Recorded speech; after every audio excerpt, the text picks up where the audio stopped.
अखंड राहिला ऋणी विसर पडावा घडू नये कधी जिव्हारी जिवंत जाण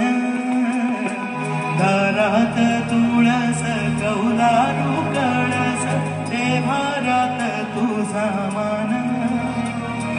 दीनांचा